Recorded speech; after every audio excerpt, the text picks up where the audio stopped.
আজকে গিয়েছিলাম সদরঘাট অনেকদিন পর। আর এই সদরঘাটে সকালের ভিউটা কেমন এবং এই সদরঘাটে কোন সময় গেলে খুব সুন্দর দৃশ্য দেখতে পারবেন, এই নিয়ে থাকছে আজকের এই ভিডিও।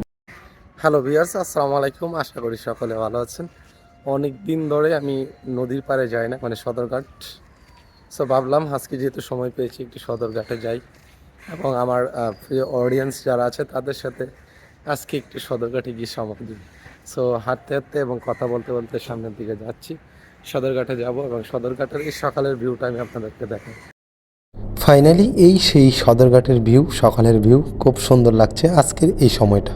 অনেকদিন পরে এই নদীর পাড়ে এসেছিলাম, হাস্যোজ্জ্বল রৌদ্র। মনে করেন অনেকটাই ভালো লেগেছিল, কারণ এই সকালবেলা এই নদীর পাড়ের ভিউটা অনেকটাই ভালো লাগে। সো সবচেয়ে বড় বিষয়, যখনই মন খারাপ থাকে তখন আমি এই জায়গাটায় চলে আসি, কারণ এই জায়গাটা আসলে আমার অনেকটাই ভালো লাগে। তবে অন্য দিনের তুলনায় আজকে একটু লোক সমাগম বেশি, কারণ আমি এসেছি একটু দেরিতে।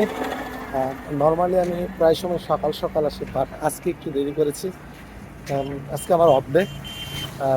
আর বেশিরভাগ সময় আমি এই জায়গাটায় আসি, এসে আপনাদের সাথে আড্ডা দিই। বাট রিসেন্টলি অসুস্থতার কারণে আমি আসতে পারিনি, বাট আজকে এসেছি প্রায় 9 দিন 10 দিন পরে। সো ভাবলাম আজকে আমার এই অকর্মা ব্লগটা সবার সাথে শেয়ার করি। আর এই হাস্যোজ্জ্বল সকালের এই সদরঘাটের যে সুন্দর দৃশ্যটা, এটা আমি আপনাদের সাথে শেয়ার করি। ভিউয়ার্স, অনেক সময় আপনাদের সাথে কথা বললাম। সো হাস্যোজ্জ্বল রৌদ্রের এই প্রখর সুন্দর জায়গা থেকে, সদরঘাট থেকে আজকের মতো বিদায় নিচ্ছি। দেখা হবে পরবর্তী কোনো ভিডিওতে। এই পর্যন্ত ভালো থাকুন, সুস্থ থাকুন, আল্লাহ হাফিজ।